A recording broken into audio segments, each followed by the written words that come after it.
इस कार्यक्रम के पुण्यार्जक हैं श्री संदीप जैन जी, श्रीमती रजनी जैन जी, श्री पवन जैन, श्रीमती इंदिरा जैन, श्री राहुल जैन, श्रीमती सोनल जैन, आगम जैन और वर्णित जैन, सीए रोमल जैन, सुप्रिया जैन, मोनिका जैन, प्रतीक जैन, श्री अनिल जैन और Shrimati Praveen Jain, Laxman Chowk Dehradun, Shrimati Jeevan Lata Jain, Vikas Nagar, firm Vardhman instruments and chemical goods private limited, Shri Mahaveer Kumar Rawka ji, Shrimati Uma Rawka ji, पुत्र जिनेश रावका, पुत्री नितिका रावका, पुत्री दामाद मोनिका जैन, प्रफुल्ल जैन, सिद्धार्थ नगर, जयपुर, राजस्थान। श्रीमती सुधा प्रेमचंद्र जैन, श्रीमती सुनीता सुरेश चंद्र जैन, श्रीमती नीतू सुधीर कुमार जैन, श्रीमती संगमित्रा रोशन जैन सोनू, कुमारी सुरभि जैन, सिद्धांत जैन, कुमारी प्रांजुल जैन, प्रबल जैन, कुमारी प्रियल जैन, कुमारी निष्ठा जैन, कुमारी आराध्या जैन, रिद्धिम जैन एवं समस्त चौधरी परिवार, पृथ्वीपुर, जिला Niwari, Madhya Pradesh. Firm messrs Mahaveer contractor, Prithvipur. स्वर्गीय श्री सुरेश जी जैन धर्मपत्नी स्वर्गीय श्रीमती शिरोमणि जैन की स्मृति में श्री शशांक जैन धर्मपत्नी श्रीमती कुमकुम जैन, पुत्र उमंग जैन, पुत्रवधू प्राची जैन,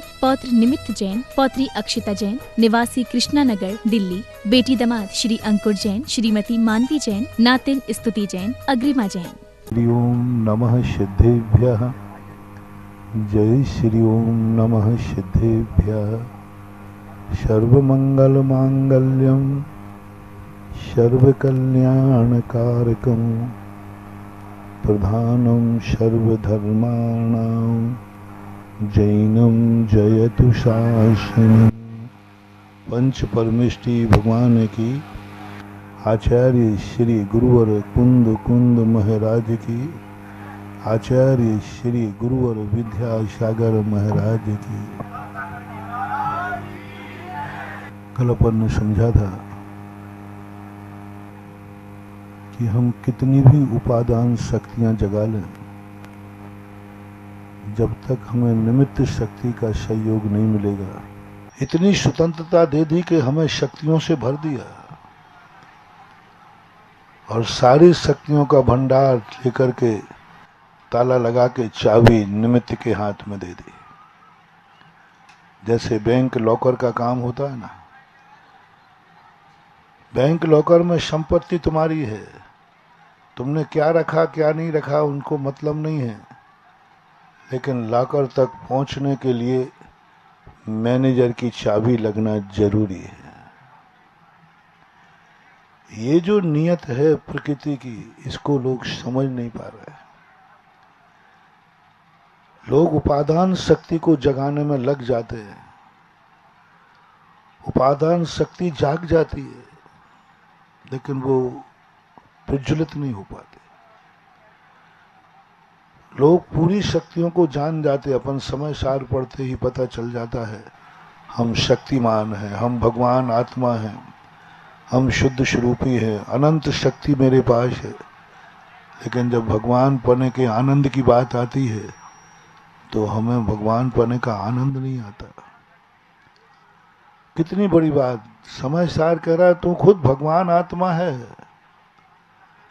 अनंत शक्ति तेरे में विद्यमान है। लेकिन जब सोचता हूं कि भगवान जब मैं हूं, लेकिन मुझे भगवान पद का अनुभव नहीं हो रहा है, आनंद नहीं आ रहा है। कैसी बात है, मैं भगवान हूं यह सत्य है, लेकिन मैं भगवान पने का आनंद नहीं ले रहा हूं। मैं हूं ना भगवान, तुम खुद भगवान हो, तुम खुद भगवान हो, कोई तुम्हें भगवान नहीं मान रहा। समय सार पढ़ने के बाद बस यही तो बात, किसी का विवेक भूल जाता है व्यक्ति। समय सार पढ़ने के बाद ये बात तो हमें पता चल गई कि मैं भगवान हूं, अनंत शक्ति संपन्न हूं, मैं शुद्ध बुद्ध एक ज्ञायक स्वरूपी हूं, ये तो पता चल गया। लोग इसी में अहंकार में चले जाते। मारीच को जब पता चला कि मैं 24वां तीर्थंकर बनूंगा, बस अहंकार में चला गया, मैं भी भगवान हूं। ऋषभदेव ने कहा है, पूछा प्रश्न में कि इस सभा में आप जैसा कोई तीर्थंकर पद पाएगा क्या? बोले हाँ, ये मारीच पाएगा, ये तीर्थंकर बनेगा, इसका समोषण होगा। मारीच इतना ही सुन के उठ गया और सारी दुनिया में कहा मैं भगवान, मैं भगवान, मैं भगवान, मैं भगवान। किसी ने उसको भगवान नहीं माना, लेकिन उसने मान लिया कि अपने आप को भगवान है। ऐसे ही समय सार पढ़ने वाले कुछ लोग जब समय सार पढ़ते हैं तो मान लेते हैं मैं भगवान हूं, मैं शुद्ध चतुष्टय वाला हूं। बस इतने में अहंकार आ जाता है। मैं मारीच को भी और इस विभूति को प्राप्त करने वाले जिनको ये मालूम चल गया कि मैं भगवान हूं, उनको एक प्रश्न का जवाब मांगता हूं। जब तुम भगवान हो तो दुनिया तुम्हें भगवान क्यों नहीं मान रही? दुनिया तुम्हारी पूजा क्यों नहीं कर रही? एक बात तुम कहोगे दुनिया अंधी है, वो नहीं जानती है, तो मैं क्या करूं? दुनिया नहीं मानेगी तो क्या मैं भगवान नहीं हूं? चलो छोड़ो दुनिया को। तुम्हें क्या भगवान के स्वरूप का आनंद आ रहा है? जब तुम भगवान हो तो क्या तुम्हारा ज्ञान अनंत है, अनंत दर्शन है, अनंत सुख है? क्या तुम क्षुधा तृषा से रहित हो? छोड़ो दुनिया तो भगवान माने या नहीं माने, लेकिन तुम्हें तो आनंद आना चाहिए। मैं भगवान हूं। भगवान क्षुधा रोटियां नहीं खाता, बिना क्षुधा के जिंदा रहता, पानी नहीं पीता, कोई रोग नहीं होते। 18 दोष तुम में विद्यमान है जो भगवान में नहीं होते। यहीं पर विचार करो, कहीं भूल हो रही है, भूल हो रही है। क्योंकि तुम्हें पता चल गया कि मेरे पिताजी के लॉकर में इतना धन है और तुम अहंकार में चले गए। तुम्हें चूक हो रही उस धन को पाने में, समझने में चूक नहीं हो रही है, पाने में चूक हो रही है। मैनेजर की चाबी नहीं लग रही, हम निमित्त की शक्ति नहीं बढ़ा पा रहे। निमित्त की शक्ति पहचानो। कोटि भट्ट राजा श्रीपाल निमित्त की शक्ति नहीं पहचान पाए। उन्होंने अपनी शक्ति तो जानी कि मैं राजकुमार हूं, राजा बनूंगा, मैं शक्तिमान हूं, सब शक्तियां जान ली। और उस शक्ति के अहंकार में जो कल मैंने बताया था, मुनि महाराज की निंदा कर बैठे। कामदेव नहीं थे, लेकिन कामदेव जैसे सुंदर थे। कोटि भट्टों से निपटने की ताकत थी, सब कुछ था। उपादान शक्ति का वो आनंद ले रहे थे, लेकिन वो निमित्त की शक्ति नहीं जान पाए कि एक मुनिराज की शक्ति क्या है, एक मुनिराज क्या कर सकता है। उन्होंने तो ये देखा कि मुनिराज क्या करेगा, इसके पास क्या है। ना शस्त्र है, ना अस्त्र है, ना वस्त्र है, और कि कुछ भी प्रतिकार भी नहीं कर सकता। मैं इसको गालियां दूंगा, ये गाली नहीं दे सकता। मैं इसको मारूंगा, ये मुझे लौट के नहीं मार सकता। मैं इसके प्राण भी ले लूंगा, लेकिन ये प्राण नहीं लेगा। लोग साधुओं की निंदा जल्दी क्यों कर देते हैं?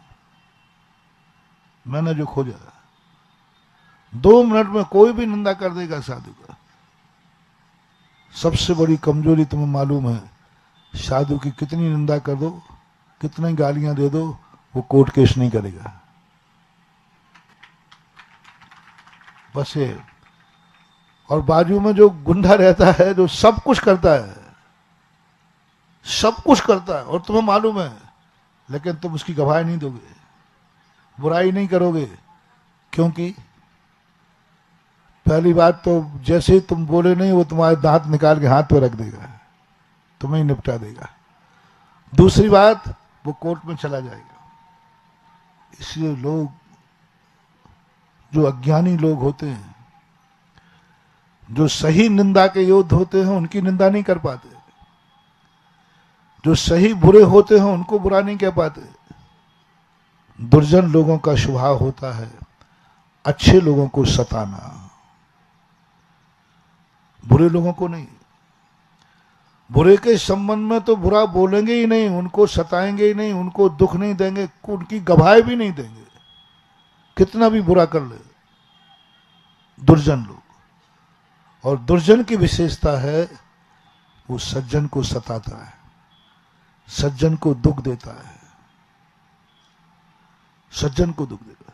जो जितना सज्जन मिलेगा उसको दुख देगा। जब जब आपको किसी गुणवान सज्जन को दुख देने का भाव आवे, निंदा करने का भाव आवे, तब तब तुम अपने आप को दुर्जन की कोटि में ले लेना।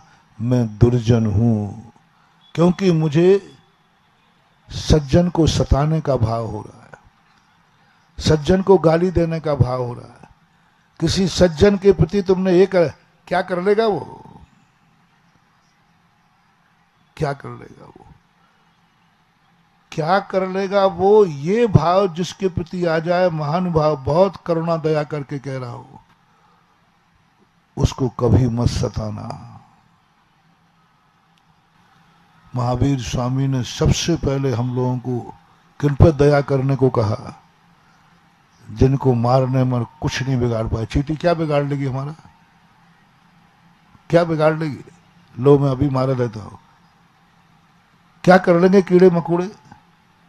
महावीर स्वामी कहते हैं जो तुम्हारा कुछ भी नहीं कर सकते हैं, बस उनको सताने का भाव मत करना, यही मुनिपद है। उनको मत सताना, उनको दुख ना हो जाए जो तुम दुख देने पर बोल भी नहीं सके। तुम उनको कितनी यातना दे दो वो कुछ नहीं करेंगे, सब सहन कर लेंगे। उनको कभी मत सताना, उनको कभी दुख मत देना।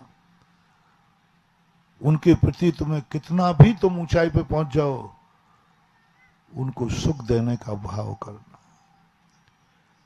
दुखिया हाय गरीब की कभी न निष्फल जाए। ये पहला लक्षण, पहला मोटिवेशन आप अपनी जिंदगी में ले लो।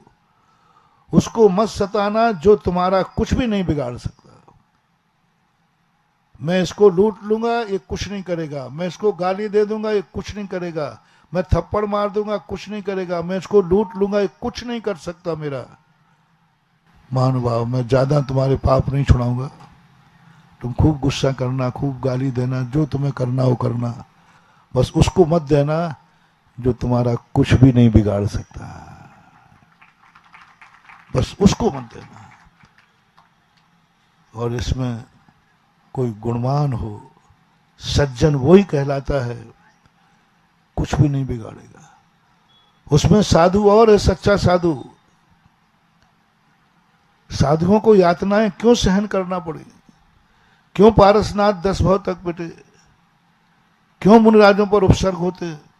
मात्र एक ही कारण मैंने देखा कि उनका नियम लेता है, कोई मुझे मार भी डालेगा तो भी मैं उसे मारने का भाव,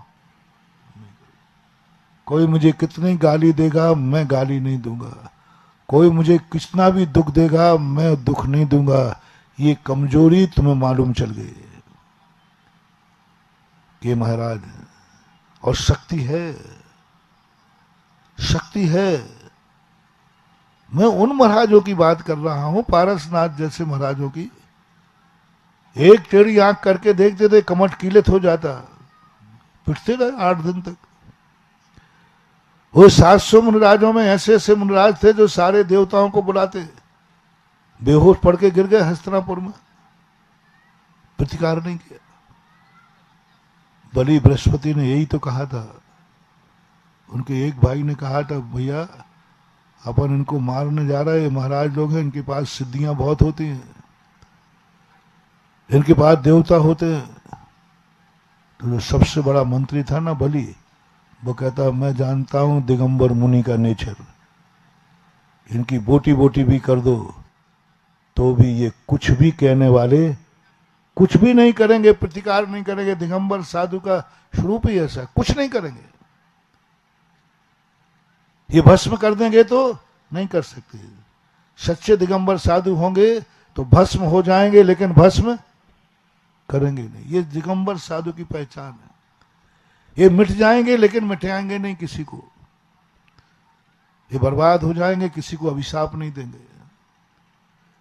ये पहचान है, ये साधु की पहचान है। इस कारण से साधुओं पर उपसर्ग है।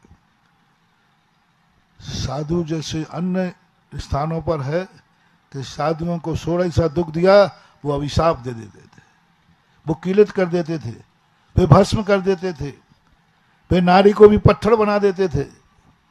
जल लिया कमंडल का और आजा बेटा, बस। तो लोग किससे डरते थे? ऐसे साधुओं पर कभी संकट नहीं आता। जो साधु क्रोधी होते हैं,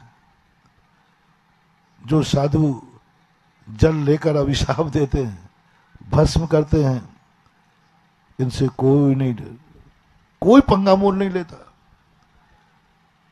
एक महाराज थे, उनको बहुत क्रोध आता था, दुर्वासा नाम के। उनसे कोई पंगा मोल नहीं लेता था। अरे भाई दुर्वासा जी, कोई नहीं, सब उनके आते ही हाथ जोड़ते थे। नारद थे,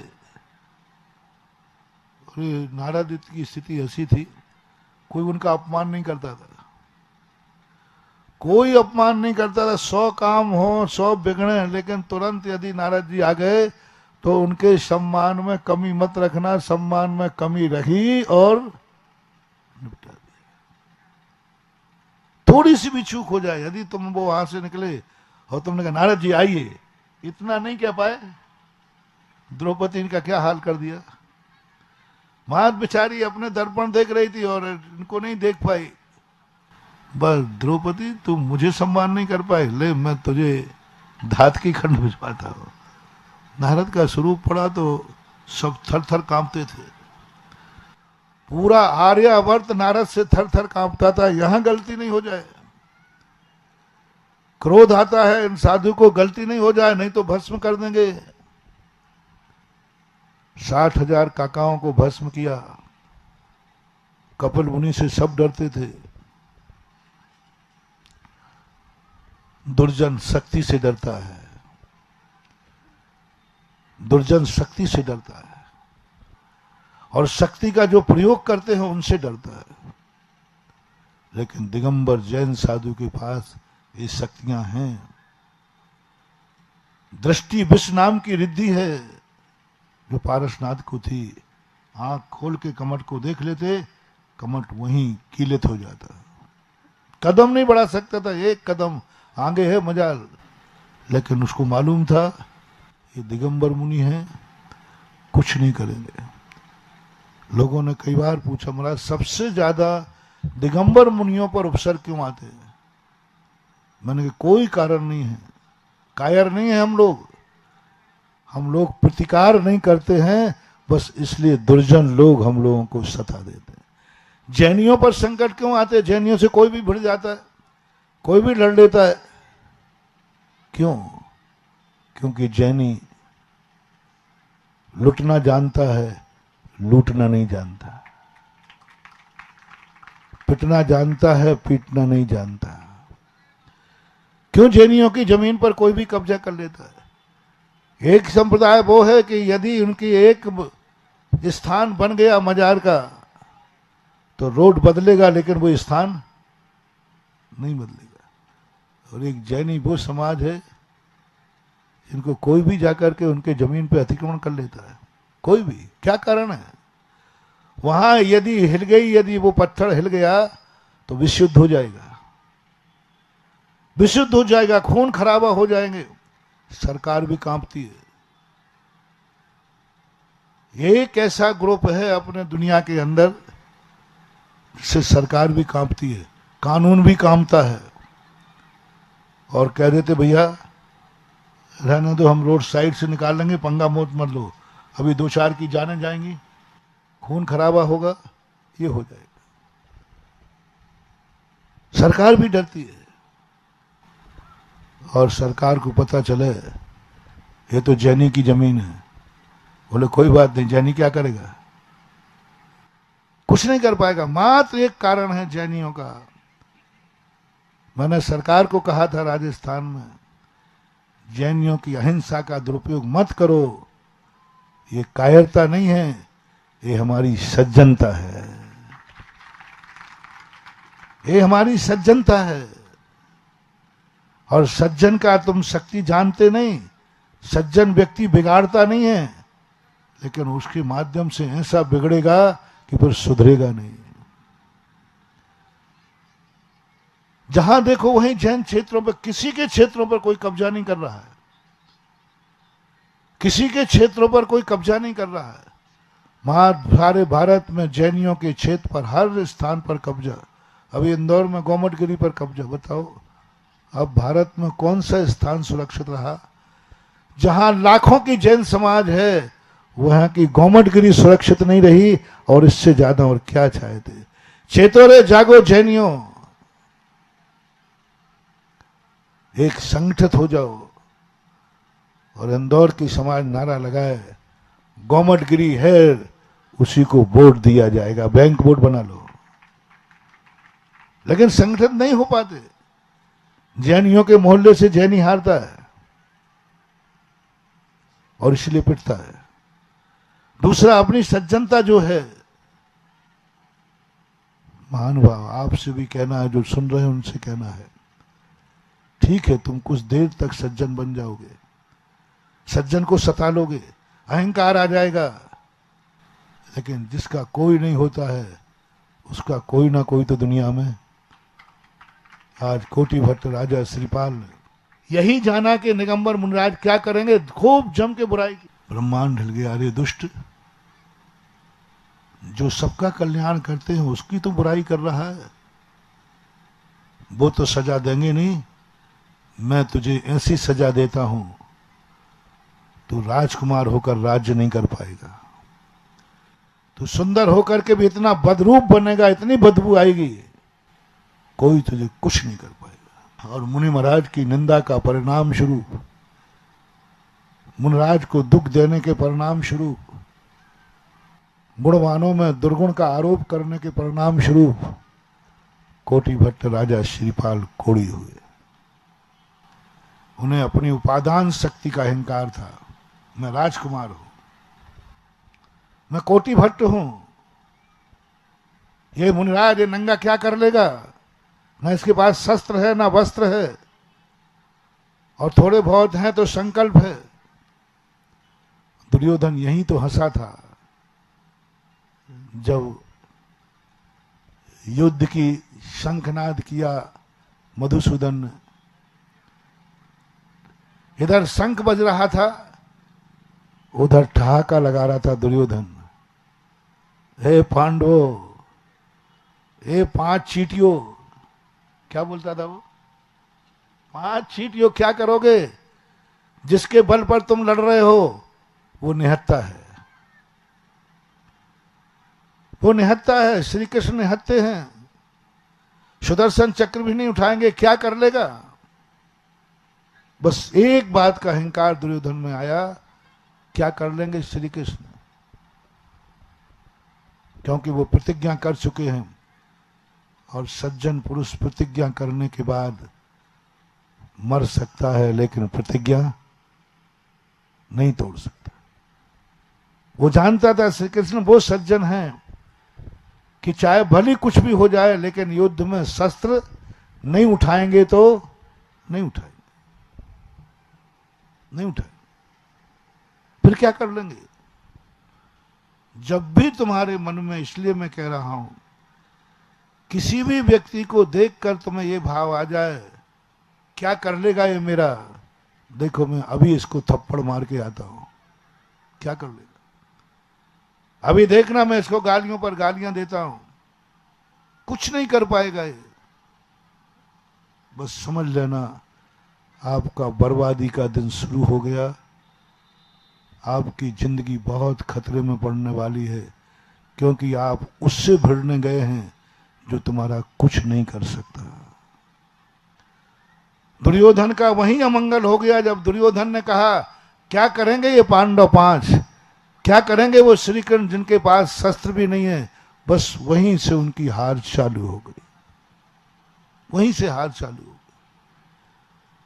कोटि भट्ट श्रीपाल ने कहा क्या करेंगे ये महाराज, सामयिक करेंगे, ध्यान कर रहे हैं। वहीं से उनके शरीर में कोढ़ ने प्रवेश कर लिया। आप सबको मेरा मोटिवेशन है,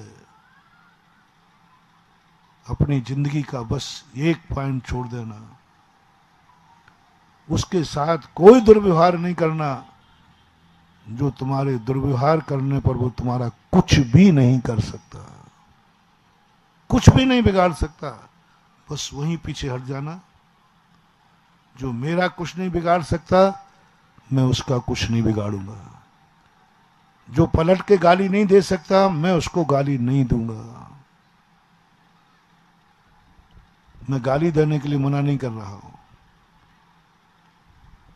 गाली पुराण भी है, क्रोध पुराण भी है, सब दुनिया में जो है ऐसी कोई चीज नहीं क्रोध बुरा होता हो। गाली उसको देना, बता दूं, तुम एक दो वो चार सुनाए, छूट है तुम्हें गाली देने की। किसको गाली देना? तुम एक गाली दो वो चार, उसको ईंट मारना, जो ईंट का जवाब पत्थर दे दे। तो मालूम है कि मैं गाली दूंगा, चार सुनागा, मान भाव मेरी तरफ से छूट है, गाली दो, क्योंकि वो चार गाली दे सकता है।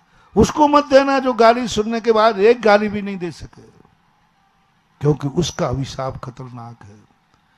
बलवान को गाली देने पर भवांतर तक बैर नहीं जाएगा। तुमने एक थप्पड़ मारा, शक्तिमान को मारना हो तो अपने से बलिष्ठ को मारना। एक थप्पड़ मारो, वे दो मार के यही निपटा देगा, मामला खत्म, चल। और जिसने एक थप्पड़ खा लिया और कुछ भी नहीं बोला, बेटा सावधान, अगले भाव में तुम मुनि भी बन जाओगे तो श्यालनी बन के खाएगी, श्यालनी बन के खाएगी, क्योंकि तुमने उसको लात मारी है जो कुछ भी नहीं बोल सकी। वही तो हुआ था सुकमाल के साथ, उसने बालात मार दिए कबला को, कुछ नहीं बोल पाए, बाद में श्यालनी बन के खाया। नौकर को एक लात मार दी चक्रवर्ती ने, चक्रवर्ती बना, देव बन के आकर को समुद्र में डुबा करके 7 नरक भेज दिया। यदि बलवान को गाली देते तो वो बैर नहीं बांधता, बलवान बैर नहीं बांधता, बलवान तो तुरंत निपटा के नक्की कर देता है। और सज्जन बैर नहीं मानता, लेकिन सज्जन देख लेना, ये सज्जन पुरुष है, मानवा उसके साथ कभी दुर्व्यवहार नहीं। सब कुछ रखा रह गई उपादान शक्ति, और ऐसा गलत कोड हुआ कि राजगद्दी तो छोड़ो, राज्य में भी रहने लायक नहीं रहे, राज्य में भी रहने लायक नहीं रहे, जंगल में भटकते रहे। शरीर की क्या हालत हुई, वर्णन पढ़ो कोटि भट्ट राजा श्रीपाल के। 100 कोस तक के लोग दूर भागते थे जहां वो जाते थे। ऐसे घनघोर जंगलों में जाकर के रहना शुरू किया जहां पर मनुष्य 100 किलोमीटर तक दूर न रह पाए। ऐसे 700 कोड़ियों को, और वो 700 कोड़ियों को क्यों निकला? क्योंकि इनके दोस्त थे, बड़े आदमियों के दोस्त होते हैं। बस जैसे इन्होंने साधु की निंदा की, बुराई की, उन्होंने तालियां बजा दी, हाँ बहुत अच्छा बहुत अच्छा, अनुमोदना करने। सज्जन को कोई सतावे तो खुशी मत बनाओ, उसको बचाओ, उसकी रक्षा करो, उसको रोको। तुम सज्जन को गाली क्यों दे रहे हो? तुम साधु के प्रति बुरा भाव क्यों कर रहे हो? अच्छे व्यक्ति को कोई सताए तो ना तो मौन रहो और ना ताली बजाओ, बल्कि प्रतिकार करो कि सज्जन व्यक्ति को मत सताओ। सज्जन व्यक्ति का अभिशाप देता नहीं है, लगता है। ये कहानी हुई उपादान की। मैना सुंदरी का कल मैंने पूरा जिक्र किया कि वो रोई क्यों नहीं, उसको पश्चाताप क्यों नहीं हुआ। उसने निमित्त शक्ति जान ली थी, उसने निमित्त की शक्ति पहचान ली थी। कोटि भट्ट राजा श्रीपाल ने अपने उपादान की शक्ति पहचानी थी, निमित्त की शक्ति नहीं पहचान पाए कि ये साधु रूपी निमित्त मुझे बर्बाद कर देगा। ये निमित्त की शक्ति नहीं जानी। ये नहीं बोल रहा है, ये ध्यान में बैठा है, लेकिन इस निमित्त के साथ जो मजाक उड़ा रहे हैं, इस निमित्त में इतनी शक्ति है, इतनी शक्ति है कि मुझे बर्बाद कर देगा। वो निमित्त शक्ति को नहीं पहचान पाया। खंडेला के अंदर 10वीं शताब्दी में यही हुआ। किसी ने कह दिया दिगंबर मुनराज को, होम करो महामारी दूर हो जाएगी, नहीं पहचान पाया। जिनसेन स्वामी ने आकर राजा से कहा, राजा साहब आपने मुनियों को निगेटिव रूप में देखा है और उनसे महामारी आपने मारने के बाद भी दूर नहीं कर पाए।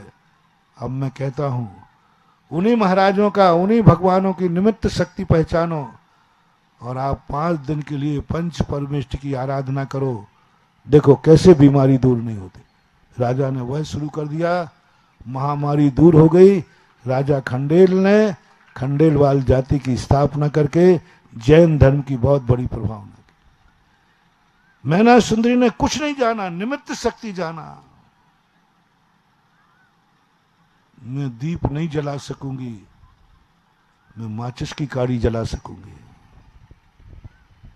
सावधान, मेरे में कोई ताकत नहीं है कि मैं दीप जला लूं। मेरा दीप है, मेरा घी है, मेरी बाती है और मैं अंधेरे में बैठी हूं। जिसके पास दीपक नहीं, घी नहीं, बाती नहीं, वो अंधेरे में बैठा रहे तो कोई बात नहीं, लेकिन दीपक है, बाती है, घी है, फिर भी अंधेरे में बैठा है। ये दीपक कब जलेगा? ये दीपक कब जलेगा? बाती ठीक करो, बार बार यूं घी को ऐसे करो। कितने दिन तक करते रहो? पूरी जिंदगी भर। बस ये हो रहा है संसार में, ये हो रहा है, ये कमी है। दीपक होकर हमारे हाथ में और हम अंधेरे में बैठे हैं, ठोकरें खा रहे हैं। मात्र एक कमी, हम दीपक जलाना चाहते हैं लेकिन माचिस की काड़ी को जलाना नहीं शक्ति नहीं है हमारा, हम नहीं पहचान पा रहे। हमें अहंकार है दीपक का, घी का, बाती का, और उसको जलाना भी चाहते हैं, प्रकाश भी चाहते हैं, फिर भी जिंदगी का अंधेरा नहीं मिटता।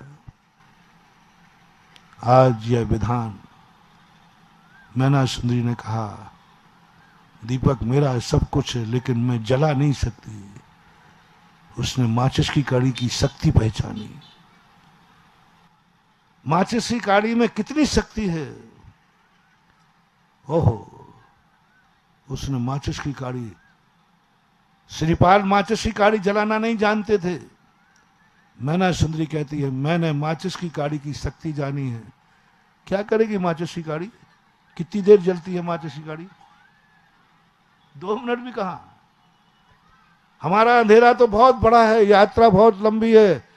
बोले माचिस की काड़ी तो ज्यादा नहीं जलेगी, लेकिन माचिस की काड़ी से दीपक जल गया तो जिंदगी भर का प्रकाश हो जाएगा। निमित्त शक्ति पहचानी मैना सुंदरी ने। जैन देव, उन्हीं मुनिराज की, उन्हीं सिद्ध भगवान की, उन्हीं पंच परमेष्ठी की शक्ति पहचानी और उनकी जितनी निंदा की थी उतनी प्रशंसा करना शुरू कर दिया। सिद्ध चक्र मंडल विधान शुरू कर दिया। 8 दिन का हिमाचल की काड़ी थी, 8 दिन की महिमा थी, 8 दिन गाया। लेकिन 8 दिन की महिमा गाने के बाद जो उपलब्धि हुई, पूरी जिंदगी भर के लिए श्रीपाल मकरध्वज बन गए। और मैना सुंदरी का 8 दिन की निमित्त की शक्ति पहचानो। आप लोग निमित्त की शक्तियां नहीं पहचानते हो, अहंकार में चले जाते हो।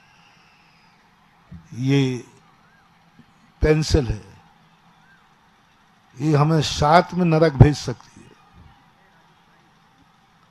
तुम कहते हो किसी का मर्डर करने पर पाप है, मर्डर करने का पाप है, चोरी करने का पाप है। मैं कहता हूं ये पेंसिल इतनी बड़ी शक्ति रखती है, हमें और आपको सीधा 7 में नरक भेज सकती है।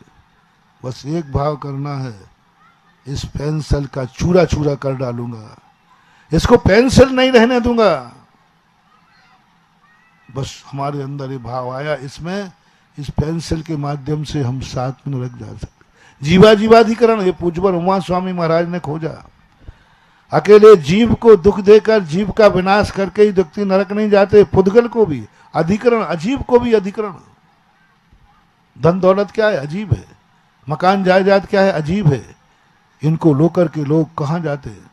आरंभ और परिग्रह क्या है? अजीब है, नरक चले जाते हैं। इसलिए निमित्त की शक्तियां पहचानो। जो अच्छे निमित्त हैं उनको अच्छे तरीके से उपयोग करो।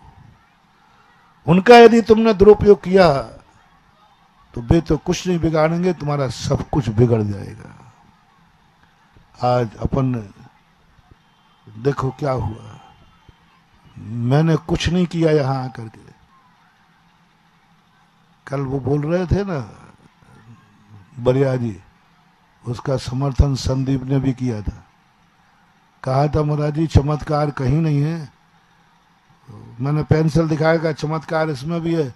तो महाराज जी पेंसिल में चमत्कार नहीं है, ये पेंसिल आपके हाथ में आ गई इसलिए चमत्कारी हो जाएगी।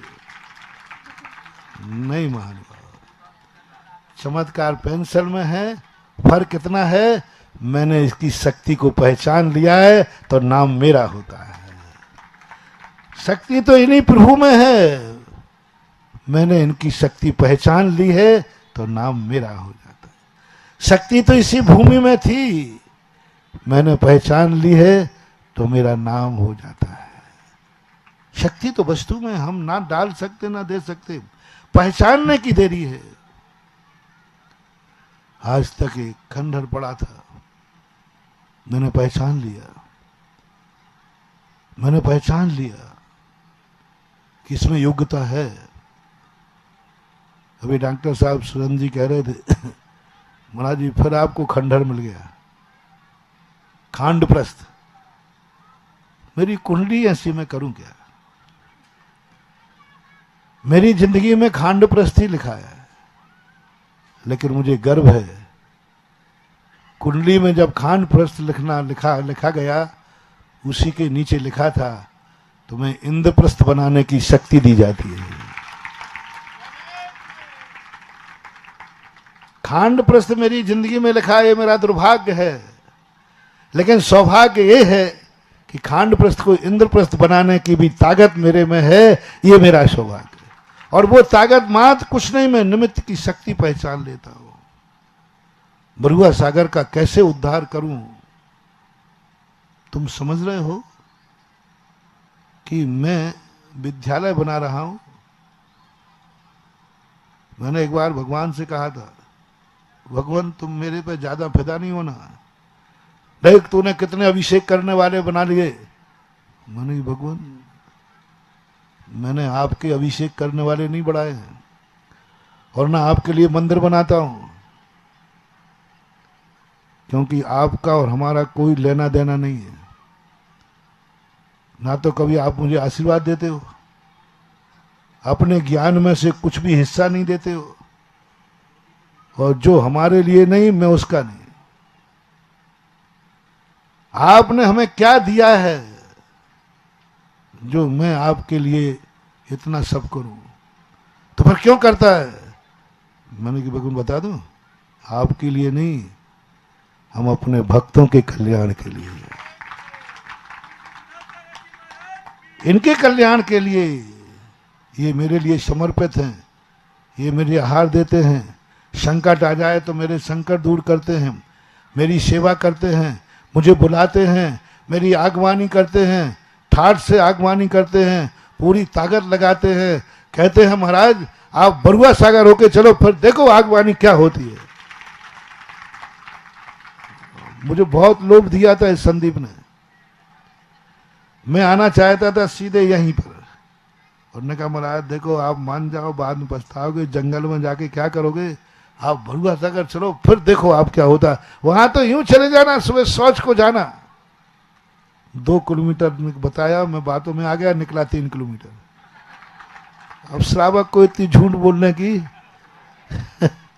और वहां से आया तो मैंने भगवान से कहा, भगवान मेरी आगवानी बरुआ सागर वालों ने की, 10 साल से मेरे पीछे बरुआ सागर वाले घूम रहे हैं, और ये इन्होंने सब कुछ मेरे लिए समर्पित है, तो मैं भी मत समझना कि मैं विद्यालय बना रहा हूं, मत समझना कि मैं मंदिर बना रहा हूं। मेरे मन में एक ही भाव आया है कि बरुआ सागर आया हूं तो इनका उद्धार कैसे करूं, इनको नरक जाने से कैसे बचाऊं। क्योंकि तुम कहते हो ना, एक भजन गाते हो, मैं हार जाऊंगा तो इसमें मेरा कोई, मुझसे कोई कुछ नहीं, मैं तो पहले ही से हारा हूं। दुनिया यही कहेगी कि सुधा सागर महाराज जैसे खेवटिया थे, फिर तेरी नाव कैसे डूब गई। बैठने वालों से नहीं कहेंगे, हम तो सदैव डूबते आए हैं, लेकिन खेवटिया कौन है। मैंने सब में डिंडोरा पीट दिया है कि मेरी जिंदगी के नाव के खेवटिया सब में छप चुका है, सारे जगत में पहुंच चुका है कि इस समय बरुआ सागर में कौन है, सबको मालूम है। और अब महाराज नैया डूबी ना, तो हमारा तो क्या, हम तो डूबते रहे हैं।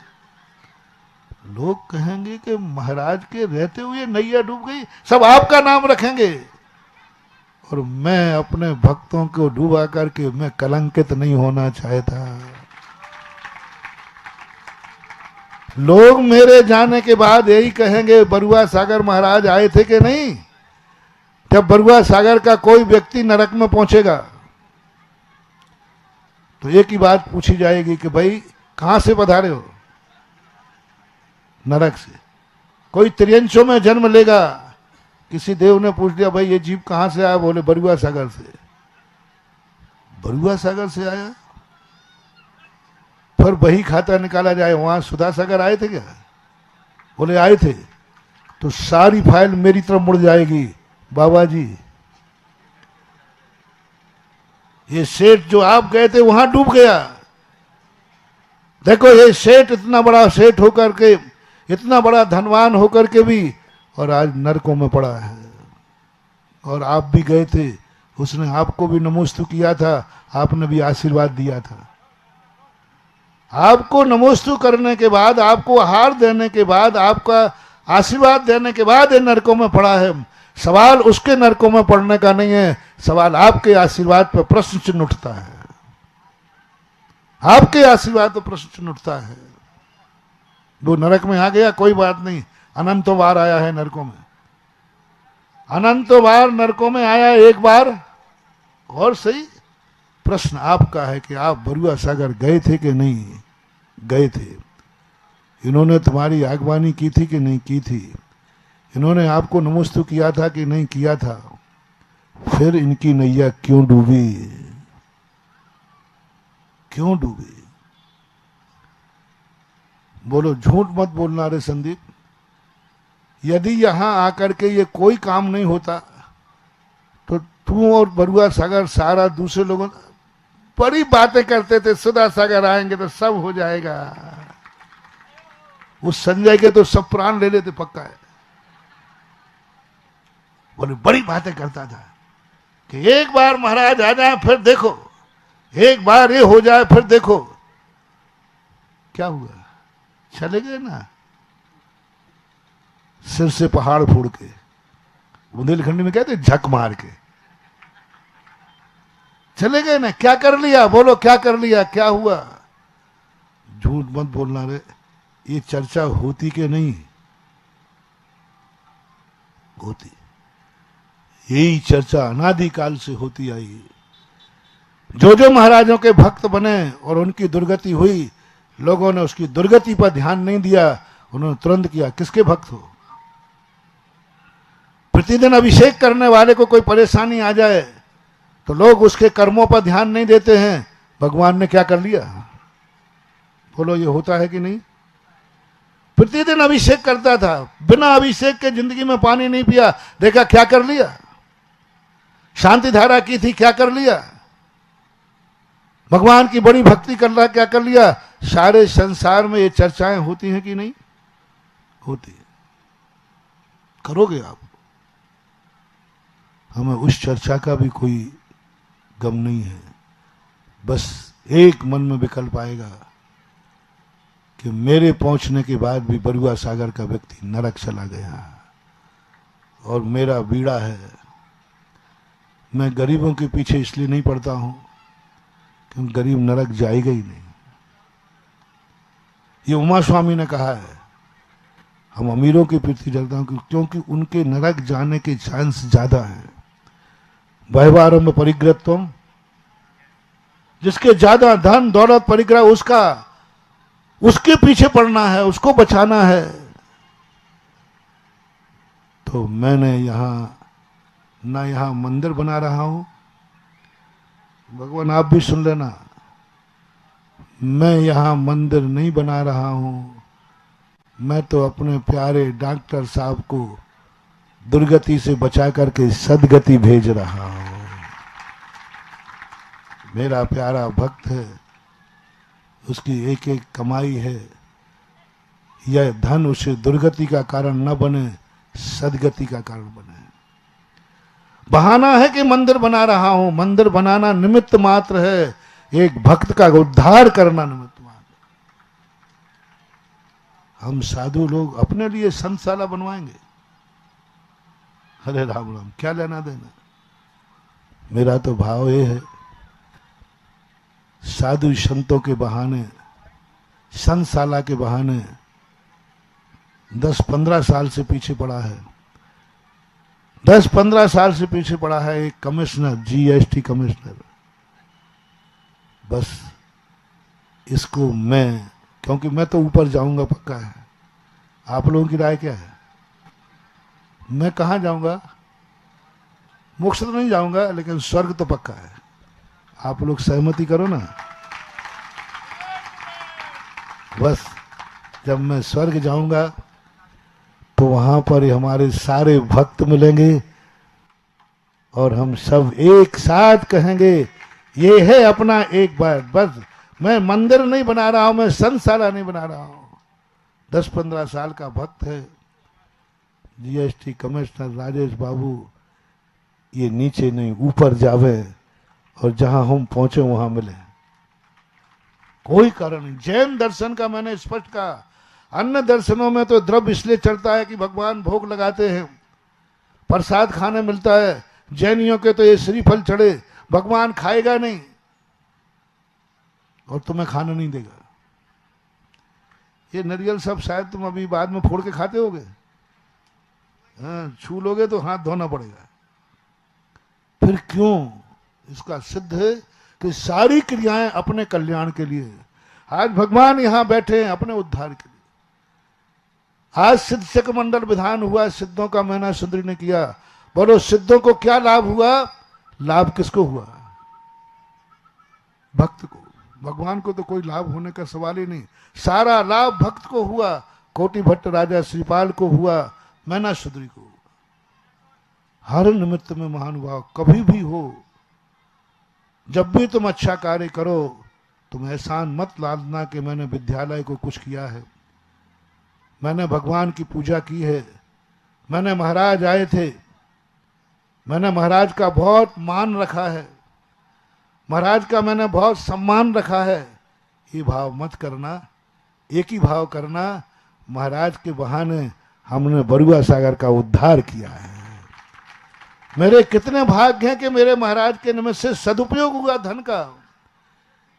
यही धन मेरी दुर्गति का कारण बनता है और आज यही धन से यहाँ जिनालय बनेगा और जिनालय बनने के बाद इस सारे भारत के लोग यहाँ तीर्थ की वंदना करने आएंगे, क्योंकि इसका नाम क्या रख दिया गया? श्री दिगंबर जैन जीवोदय तीर्थ क्षेत्र रख दिया गया। अब ये नहीं मिट सकता। ये मंदिर नहीं बन रहा है, ये नगर का मंदिर नहीं है। नगर का मंदिर कितने लोगों के लिए बनता है? जितने नगर में लोग रहते हैं। और तीर्थ पर मंदिर कितने लोगों को बनता है? जितने दुनिया में जैनी रहते हैं। दुनिया में जैनी रहते हैं, इनका पुण्य देखो कितना है। भारत के सारे लोग आकर के रहेंगे। कितनी बड़ी बात। आज मेरा बस एक ही मात था, मैं खाली चला जाता, यहां कुछ भी नहीं करता। बस एक ही तकलीफ मुझे होती कि मैं बरुआ सागर गया, विद्यालय का उद्धार नहीं कर पाया, ये विकल्प नहीं आता मुझे। यहां मंदिर नहीं बना पाया, ये विकल्प नहीं आया, मैंने तो सैकड़ों मंदिर बना चुका हूं। यहां का मंदिर नहीं बनने से मुझे कोई ललक पूरी नहीं होने वाली।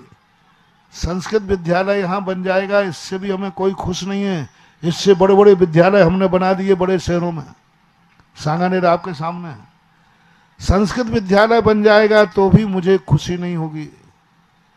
संस्थाला बन जाए, धर्मशाला बन जाए, छात्रावास बन जाए, सब बन जाए, सब हाउसफुल कर गए। बस एक दुख जरूर होता है यदि ये कार्य नहीं होता कि मैं बरुआ सागर गया लेकिन बरुआ सागर का उद्धार नहीं कर पाया। ये महानुभाव बरुआ सागर के उद्धार के लिए बहुत बड़ी फैक्ट्री खुल गई है अपने धन रूपी पाप को पुण्य में बदलने के लिए। वो पंक्तियां अब सफल होंगी, धन बुरा हूं भला करी। धन की कभी निंदा ही की गई, परिग्रह किया गया, लेकिन अब जब दान में परिणत हुआ, सारे भारत में कल से ही खबर पहुंच गई, बरुआ सागर इतना पुण्यात्मा, इतने अच्छे लोग हैं वहां, और कुछ नहीं होता और मैं बाहर बिहार करता तो बेटा बद्दुआ मिलती। ऐसे गंदे लोग हैं। आपने 3 दिन दिए, कुछ नहीं हुआ, और अब वो दुआ मिल गई। 8 दिन में वो काया पलट दी जो 90 साल की काया पलट गई। आज दुआ पर दुआ मिल रही है चारों तरफ से। एक ही बात, पंडित जी आए, बोले महाराज ये यहीं के सब धर्म, यहीं के हैं सब सूत्रधार, ये नहीं इनके भाई बंधु सही। ये कहते महाराज जी ये भूमि वो बनेगी। आश्चर्य कल उनको इतना हर्ष हुआ। मैंने कहा मेरा तो मन कहा था कि यहाँ संस्कृत कॉलेज नहीं खोलकर किसी बड़े शहर में खोलेंगे। अरे महाराज यही ठीक है, यही ठीक है, यही ठीक। आज तुम लोग समझोगे। आज जो नहीं समझ रहे हैं वे कल समझेंगे। कल समझेंगे कि मेरी चूक हुई। मैं जीवोदय तीर्थ क्षेत्र जब बन रहा था, स्थापना हो रही थी, गुरु कह रहे थे, मैं चूक गया। पछताओगे, पछताओगे, आज पछताओगे, कल पछताओगे, अगले जन्म में पछताओगे। जब एक ऊपर मिलेगा और एक नीचे मिलेगा, पछताओगे। दोनों ही बरुआ सागर के थे, ये अंतर कहाँ से आ गया? तो वहां मिलेगा इसने जीवोदय तीर्थ क्षेत्र में अपने धन का सदुपयोग किया था और तूने पापों में खर्च किया था। तीर्थ का महत्व एक अपने आप अलग होता है। तीर्थ में दिया हुआ दान अनंत गुणा फलता है, क्योंकि तीर्थ शब्द जहां लग जाता है वहीं उसकी व्यापकता। मंदिर को कोई तीर्थ नहीं कहता, तीर्थ एक अलग होता है। और इसका वास्तु तो ऐसा है, आप देखना, मैं तो हमारी बातों को कोट करके रखना। मैं जो बोल रहा हूं ना, ऐसे ही मत सोचना इसको टेप रिकॉर्ड करके रखना। नहीं मिले तो यूट्यूब में तो टेप हो ही गया है, एक एक बात सही निकलेगी। जिस दिन यहां मंदिर बन जाएगा देखना तीर्थ, क्योंकि इसके ईशान में इतना बड़ा सागर लहरा रहा है। जितना बड़ा सागर है उतनी इस तीर्थ की महिमा होगी। बहुत बड़ी चीज महानुभाव। आज बहुत खुशी है कि सारी योजनाएं पूर्ण हुई। लेकिन ये और बता दो, एक अंतिम पूछूंगा, समझ जाओ। अब तो हाई स्कूल में आ गए, अब डर नहीं है कहने में। अब बेटा चॉकलेट नहीं मिलना। चॉकलेट प्राइमरी तक थी, अब कोई चॉकलेट नहीं है। अब तो मात्र प्रश्न है, यहां मंदिर बन रहा है कि नहीं? जल्दी बोलो। यहां संशाला बन रही है कि नहीं? बनेगी कि नहीं? साधु आएंगे कि नहीं? आएंगे। तो अब हम सब साधुओं का एक बोर्ड लगा देंगे कि यदि जीवोदय तीर्थ क्षेत्र जाओ तो पुलका करके जितने दिन रहो उतने दिन उपवास करना, क्योंकि वहां आहारशाला नहीं है, भोजनशाला तो है। भोजनशाला बन गई। अभी भोजनशाला का भी व्यक्ति घोषणा होने वाली है। एक ही व्यक्ति पूरी भोजनशाला बनाएगा। तो भोजनशाला में साधु आहार कर देंगे। साधु की आहारशाला होती, भोजनशाला नहीं होती। अब इतना और बता दो, हम लोग यहाँ आएंगे तो जितने दिन की उपवास की शक्ति होगी आएंगे, क्योंकि आहारशाला तो है ही नहीं। क्योंकि धर्मशाला में चौका लग नहीं पाएगा, संशाला में महाराज रुकेंगे, भोजनशाला में छात्र भोजन करेंगे, यात्री करेंगे। हम कहाँ करेंगे? हमें आने हमारे साधु। तो यदि उपवास कराना हो तो आहारशाला नहीं बनाना। अब जिस साधु के जितने उपवास की शक्ति होगी वो तो दिन रुक जाएगा, नहीं चला जाएगा। और चाहते हो कि नहीं हमारे यहाँ साधु आवे तो नियम से आहारचर्या करके जावे, तो बस एक आहारशाला और बना लो। 5-7 कमरों की आहारशाला, चौका इतना बढ़िया लगे। आज हम यहाँ वहाँ घूमते हैं, यहाँ वहाँ जाते हैं तीर्थ पर आकर आहार तीर्थ पर होता है, होना चाहिए। ऐसी बढ़िया आहारशाला बनाओ जिसमें कमरा हो, रसोई हो, महिलाओं को वस्त्र बदलने का स्थान हो, बहुत जैसा होता है एक घर का रूप, ऐसी आहारशाला और बन जाए। अब चॉकलेट का लोभ नहीं है, अब तुम्हें बनाना हो बनाओ, नहीं बनाना हो मत बनाओ। अब तो मुझे डर ही नहीं, क्योंकि अब तो सैंपल पास हो गया। अब एक ऐसी जहां साधुओं के आहार, मात्र उसको साधुओं के आहार के काम ही आएगा। यात्री भी रुक जाएंगे जब आहार नहीं होगा तो।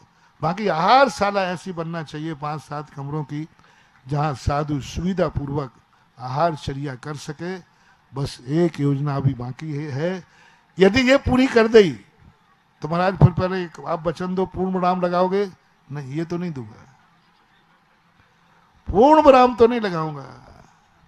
पूर्ण विराम तो उसी दिन लगेगा जिस दिन बरुआ सागर कह दे हम इससे ज्यादा नहीं कमाएंगे, हम इससे ज्यादा नहीं कमाएंगे। यदि आप ये नियम ले लो तो हम कह देंगे इससे ज्यादा यहाँ योजनाएं नहीं होंगी। बोलो प्रस्ताव पास? नहीं महाराज, ऐसा नहीं है। कमाए पे स्टे मत लगाओ आप। कमाओ तो इतना कमाऊंगा कि अंतिम श्वास तक कमाते रहूंगा। तो बेटा अंतिम श्वास तक भी तीर्थोदय क्षेत्र में कुछ ना कुछ होता रहेगा, चलता रहेगा। अभी ये उसके बाद देखेंगे क्या होता है। महावीर भगवान की जय। इस कार्यक्रम के पुण्यार्जक थे श्री संदीप जैन जी, श्रीमती रजनी जैन जी, श्री पवन जैन, श्रीमती इंदिरा जैन, श्री राहुल जैन, श्रीमती सोनल जैन, आगम जैन और वर्णित जैन, सीए रोमल जैन, सुप्रिया जैन, मोनिका जैन, प्रतीक जैन, श्री अनिल जैन और Shrimati Praveen Jain, Laxman Chowk Dehradun, Shrimati Jeevan Lata Jain, Vikas Nagar, firm Vardhman instruments and chemical goods private limited. Shri Mahaveer Kumar Rawka ji, Shrimati Uma Rawka ji, पुत्र जिनेश रावका, पुत्री नितिका रावका, पुत्री दामाद मोनिका जैन, प्रफुल्ल जैन, सिद्धार्थ नगर, जयपुर, राजस्थान। श्रीमती सुधा प्रेमचंद्र जैन, श्रीमती सुनीता सुरेश चंद्र जैन, श्रीमती नीतू सुधीर कुमार जैन, श्रीमती संगमित्रा रोशन जैन सोनू, कुमारी सुरभि जैन, सिद्धांत जैन, कुमारी प्रांजुल जैन, प्रबल जैन, कुमारी प्रियल जैन, कुमारी निष्ठा जैन, कुमारी आराध्या जैन, रिद्धिम जैन एवं समस्त चौधरी परिवार, पृथ्वीपुर, जिला Niwari, Madhya Pradesh. Firm messrs Mahaveer contractor, Prithvipur. स्वर्गीय श्री सुरेश जी जैन धर्मपत्नी स्वर्गीय श्रीमती शिरोमणि जैन की स्मृति में श्री शशांक जैन धर्मपत्नी श्रीमती कुमकुम जैन, पुत्र उमंग जैन, पुत्रवधू प्राची जैन, पौत्र निमित्त जैन, पौत्री अक्षिता जैन, निवासी कृष्णा नगर, दिल्ली, बेटी दामाद श्री अंकुर जैन, श्रीमती मानवी जैन, नातिन स्तुति जैन, अग्रिमा जैन।